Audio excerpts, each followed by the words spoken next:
Muito boa noite. Aqui é o Madeira falando. Nós estamos em mais um estudo bíblico.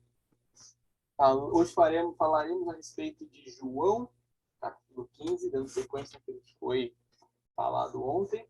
E aqui nessa reunião hoje está o Guilherme Moraes, Isis, Joyce Ribeiro, Larissa Mansur, Larissa Serafini e Paulo Betatti. Então vai ser um tema bem bacana que a gente vai estar conversando hoje. E a gente vai seguir de João, capítulo 15, do verso 10 até o verso 17. Deixa eu compartilhar aqui a minha tela.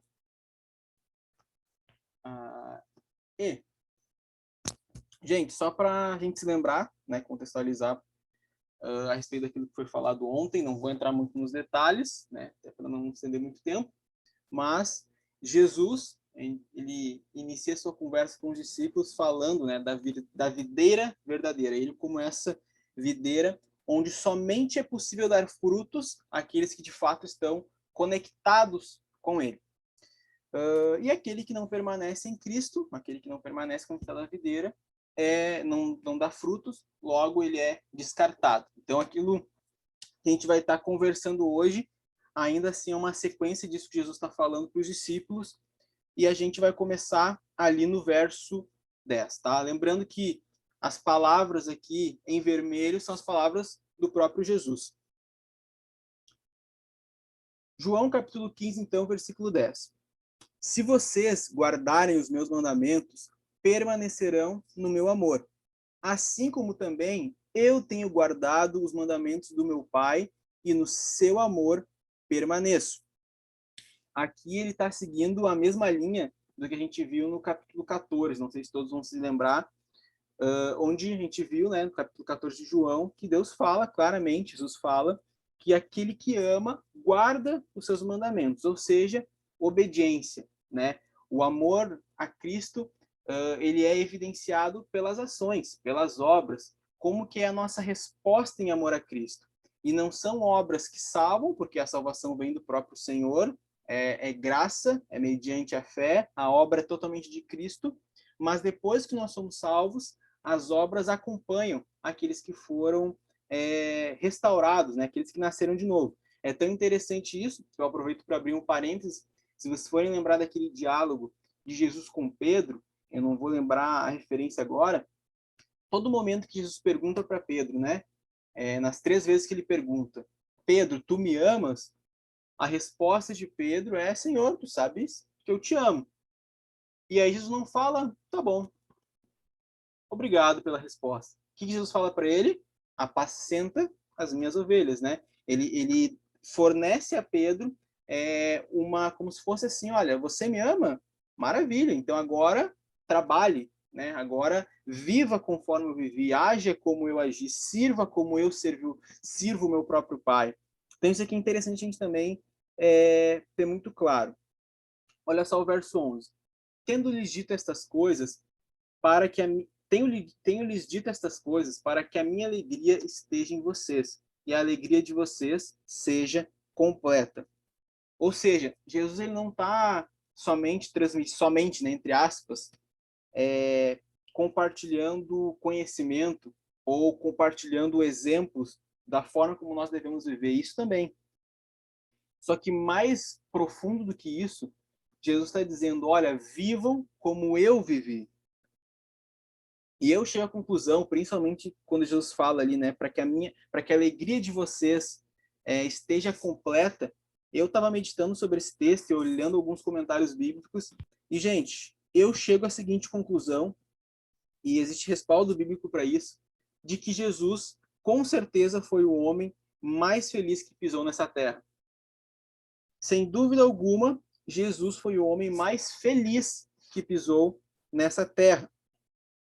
Mas aí talvez tu vai se perguntar agora, poxa, mas Jesus foi morto. Madeira, Jesus foi humilhado, Jesus foi ferido, cuspiram nele, traíram ele, colocaram na sua cabeça uma coroa de espinhos, perfuraram as suas mãos com os cravos. A multidão cercava ele, né? Ele era o homem também mais ocupado da história, porque ele tinha que sair de madrugada para orar, todo momento que ele andava, as pessoas queriam mais de Jesus, queriam seus milagres, queriam ouvir seus ensinamentos. Como que Jesus, nesse mundo, nesse ministério que ele viveu nessa terra, pode ter sido o homem mais feliz então? Como que ele pode ter sido o homem mais completo nessa terra? E, gente, se a gente for olhar para a Escritura, eu observo que Cristo, ele foi o homem mais feliz que pisou nessa terra, porque ele cumpriu totalmente a vontade de Deus. Olha só o que diz lá em Isaías, no capítulo 53, no verso 11. Ele verá o fruto do trabalho de sua alma e ficará satisfeito. O meu servo, o justo, com o seu conhecimento, justificará a muitos, porque as iniquidades deles levará sobre si. Mas eu quero destacar essa parte A aqui, esse início do versículo. Ele verá o fruto do trabalho de sua alma e ficará satisfeito. Em algumas versões falam, ele verá o fruto do seu penoso trabalho. Eu gosto dessa versão. Fruto do seu penoso, do seu trabalho árduo. Ele olhou o fruto do seu penoso trabalho e ficaria satisfeito, ficaria alegre. Ou seja, ele diz para mim, para você, que para a alegria que estava em Cristo, essa alegria é possível que esteja em nós. A alegria completa, a alegria de agradar o Pai em todas as coisas. Filipenses, está no capítulo 4, no verso 4 também diz: alegrem-se sempre no Senhor. Novamente direi, alegrem-se. Lá em Salmos 28, 7, o Senhor é a minha força e o meu escudo. Nele o meu coração confia e nele recebo ajuda. Meu coração exulta de alegria e com o meu cântico lhe darei graças. E lá em 1 Pedro, capítulo 3, verso 14, redobra tua atenção aqui, olha só o que ele diz. Todavia, mesmo que venham a sofrer, olha isso, mesmo que venham a sofrer, porque praticam a justiça, vocês serão felizes. Não temam aquilo que eles temem, nem fiquem amedrontados. Se vocês quiserem, depois eu coloco essas referências também no nosso grupo ali. Gente, eu olho para as palavras de Jesus, eu olho para o contexto bíblico, nessas outras referências que eu utilizei aqui. É interessante Jesus não estar dizendo que a alegria completa que teríamos resultaria de um ótimo emprego, de um ótimo carro, de um ótimo salário, de um ótimo casamento, de uma ótima família. Ainda que todas essas coisas, gente, sejam boas e são lícitas, nós buscarmos isso, trabalharmos para isso, nos dedicarmos para isso, ainda que essas coisas não sejam pecados em si mesma, a alegria completa que Jesus está falando é a alegria de saber que nós agradamos o Pai em tudo. É chegar no final das nossas vidas e ninguém sabe quando que é esse final. Pode ser hoje, se o Senhor voltar, ou pode ser hoje para mim, se eu não estiver nessa terra mais, se o Senhor me chamar para viver com Ele. Isso vale para cada um de nós aqui. O dia do Senhor pode ser ainda hoje, de forma coletiva, o Senhor voltando, ou de forma individual, quando Deus nos chama para si. Só que de forma completa, nós precisamos lembrar que a alegria plena, a alegria total que Jesus está falando aqui, é a alegria de alguém que soube, que viveu a sua vida para a glória de Deus. É ouvir do Senhor naquele dia, né? Servo bom e fiel. Entra na alegria do teu Senhor, entra no gozo do teu Senhor. Gente, isso aqui precisa nos encorajar. Sabe por quê? Porque não vai ser em um momento da nossa vida que nós seremos duramente frustrados pelas circunstâncias, duramente frustrados, talvez pelo desemprego, talvez por algum familiar doente, pela frustração emocional, muitas vezes, nossos dilemas e lutas internas. Gente, são diversas batalhas ao longo da nossa vida. E serão várias mesmo. Serão várias batalhas. Só que o que Jesus nos encoraja aqui é fazer de Cristo o alvo, o centro, o foco de toda a nossa esperança. Tem uma frase de um missionário chamado Jim Elliot, não sei se se pronuncia o nome dele, mas ele foi um missionário que, junto com alguns amigos também missionários, eles foram evangelizar numa tribo indígena. Se eu não me engano, no Equador, ou se não me engano, foi no Equador. E tempo depois, onde eles estavam, né, as pessoas daquela tribo indígena, alguma daquelas pessoas, matam ele e os seus amigos. Depois eu até vou colocar um vídeo que eu vi essa semana sobre ele. E tem uma frase específica que ele diz assim: não é tolo aquele que abre mão do que não pode reter para ganhar o que não pode perder. De novo, não é tolo aquele que abre mão do que não pode reter para ganhar o que não pode perder. E ele, de forma literal, abriu mão daquilo que ele não poderia reter. Ele literalmente abriu mão da sua vida para ganhar aquilo que não se pode perder, para ganhar a satisfação plena de estar cumprindo a vontade do Senhor. Então, gente, nós precisamos ser encorajados por essas palavras do Senhor, do próprio Cristo, que ele diz para que a minha alegria, a alegria completa, a alegria plena, a alegria de saber que eu estou em comunhão com o Pai e vivo conforme a sua vontade, esse deve ser, gente, a esperança da nossa alma. É onde a gente firma os nossos pés sobre a rocha e mesmo que venha a tempestade, mesmo que venham os temporais, ainda que a gente se balance, os nossos pés permanecerão firmes na rocha que é o Senhor. Seguindo ali no versículo 12. O meu mandamento é este. O meu mandamento é este, que vocês amem uns aos outros assim como eu os amei. E eu não sei se vocês recordam, mas lá em Mateus, no capítulo 22, no verso 37 ao 39, em um dos trechos Jesus fala, né? Ame o seu próximo como você ama a si mesmo. E ele fala antes, né, falando que o amor ao Senhor, ame o Senhor, seu Deus, de todo o seu coração, de toda a sua alma, de todo o seu entendimento. Este é o grande primeiro mandamento, e o segundo, semelhante a este, é ame o seu próximo como você ama a si mesmo. Jesus aqui cita a lei e resume a lei em dois mandamentos principais. Só que olha que interessante. Lá em Mateus ele está falando, ame o seu próximo como você ama a si mesmo.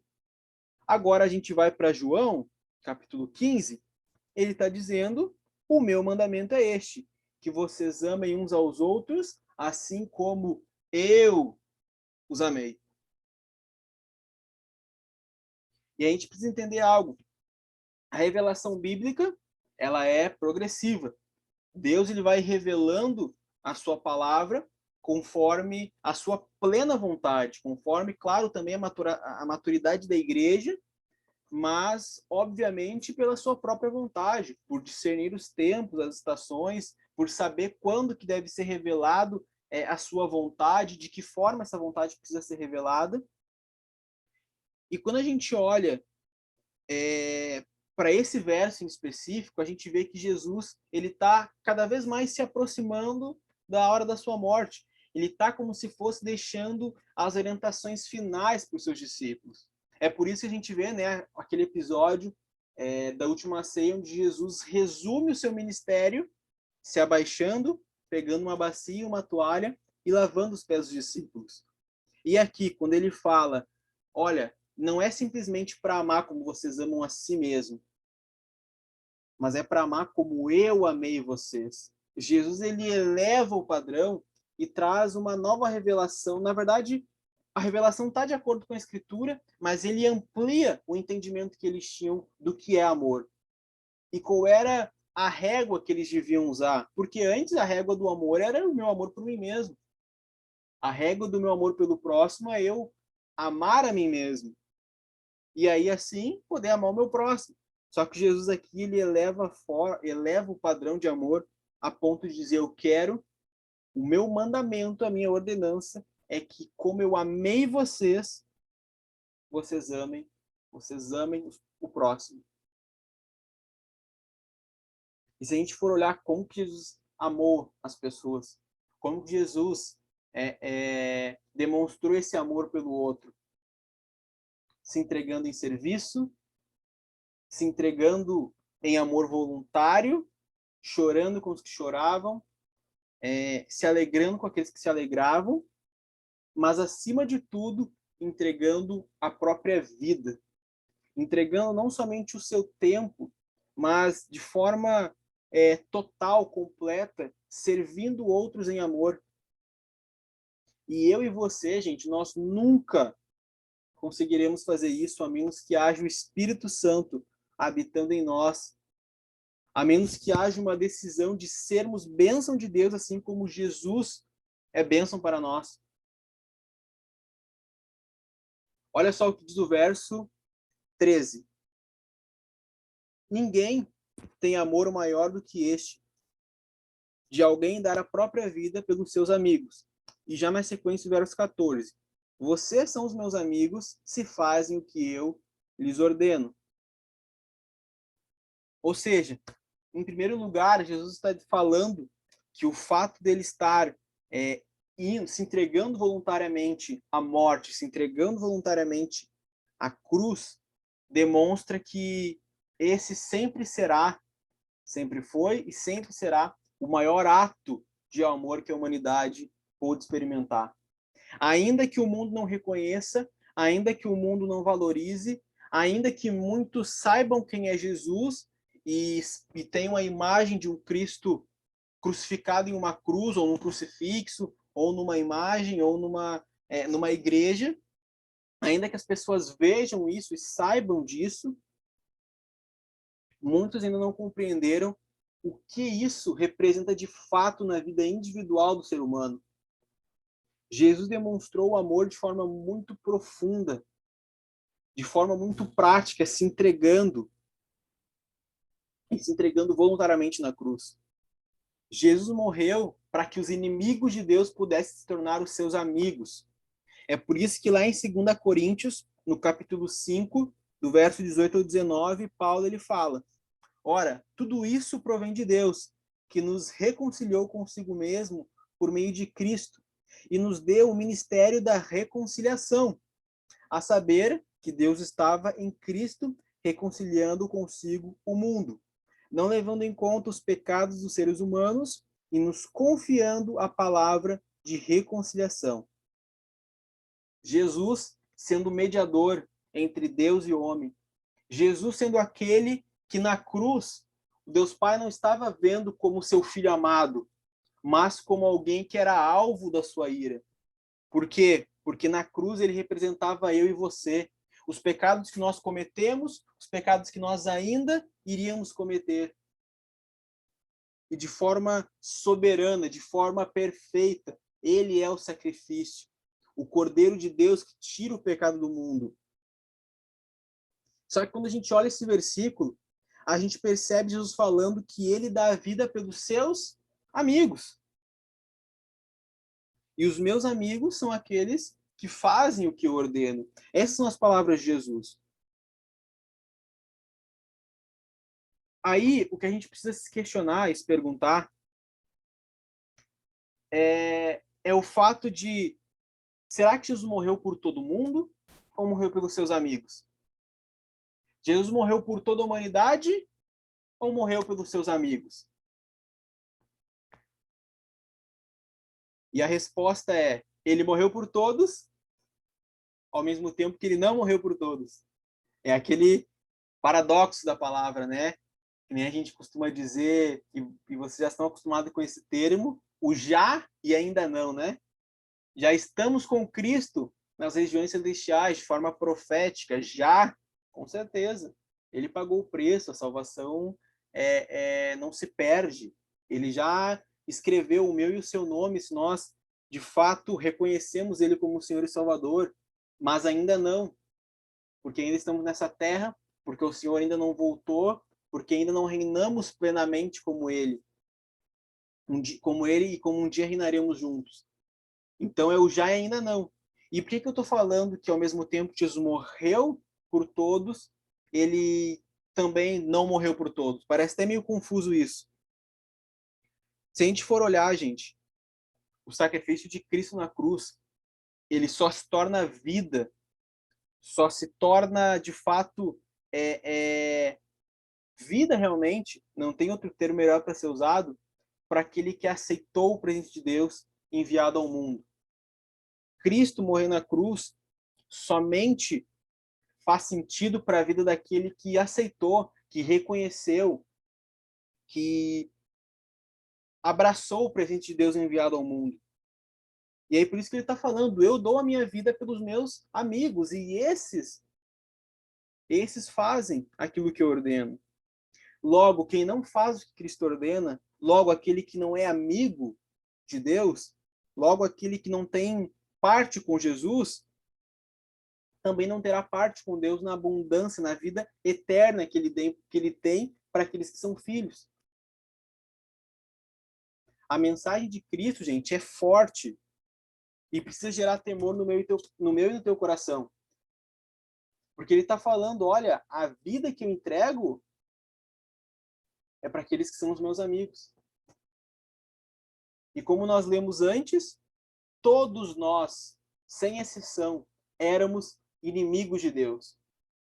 Você pode ver o cara mais homem de Deus que você conhece, a pessoa mais de Deus que você admira, que você gosta, que você consome um conteúdo daqui a pouco. Só que até mesmo essa pessoa um dia foi inimiga de Cristo, foi inimigo de Deus. Então, o Senhor, na cruz, ele permite que aqueles que eram inimigos agora se tornem amigos através do ministério da reconciliação, como nós lemos ali em 2 Coríntios. O ponto é, aquele que não reconhece isso, aquele que não abraça o presente divino que vem do próprio Deus, não tem parte com Jesus, não é amigo e não vai ter o prazer de desfrutar da vida plena que o Senhor tem reservado para aqueles que são dele. Então isso precisa gerar temor no meio do teu coração, a ponto de Paulo falar em 2 Coríntios, examinem-se para ver se realmente estão na fé, provem a si mesmo, ele diz, né? Examinem, verifiquem se vocês realmente são de Deus. E também nos encoraja para a missão do evangelismo, para a missão de proclamar, de anunciar as boas notícias. Que boas notícias são essas? De que Cristo reconciliou consigo o mundo. Deus reconciliou consigo o mundo através do seu Filho amado. Então essa é a boa notícia que o mundo precisa saber, que nós éramos inimigos e Deus, através de Cristo, nos tornou os seus amigos. Seguindo ali no verso 15. Já não chamo vocês de servos, porque o servo não sabe o que o seu senhor faz, mas tenho chamado vocês de amigos, porque tudo que eu ouvi do meu Pai, eu lhes dei a conhecer. Aqui é interessante pensar a diferença de servos para amigos, né? A diferença de servos para amigos. Jesus, e eu vou ter que correr aqui contra o tempo, Jesus, quando ele fala de servos e amigos, ele não está esperando uma atitude diferente, porque ele quer que ambos obedeçam.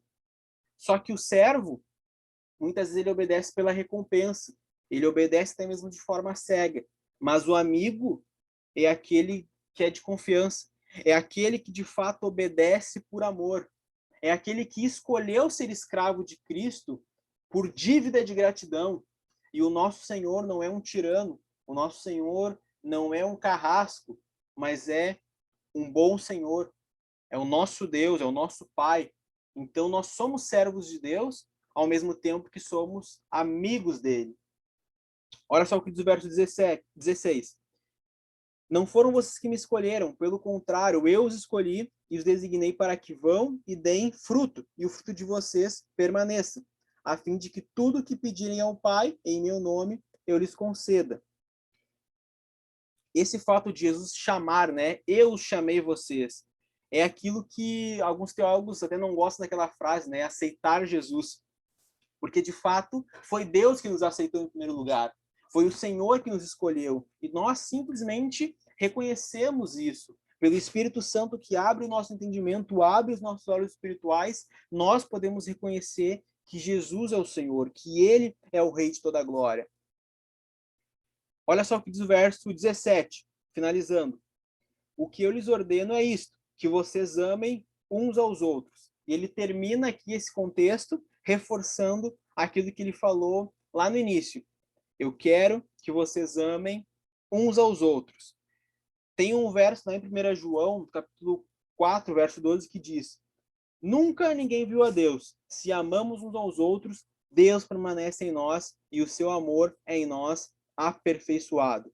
Gente, Deus ele não espera que a gente fique cheio de espiritualidade, cheio de teologia, mas vazio de amor, cheio de conhecimento e indiferente aos problemas que talvez os nossos familiares estejam passando, cheio de Bíblia na nossa mente, mas vazio de amor no nosso coração, de amor ao próximo.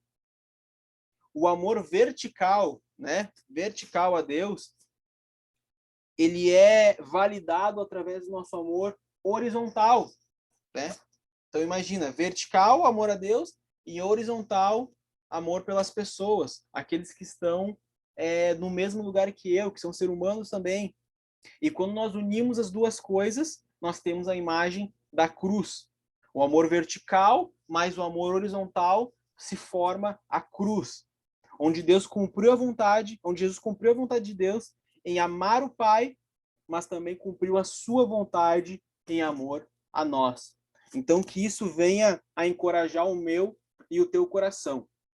Amanhã nós seguiremos com o estudo de João, então a gente está finalizando esse capítulo, e eu espero que vocês estejam acompanhando aí o desfecho final desse capítulo 15, tá bom?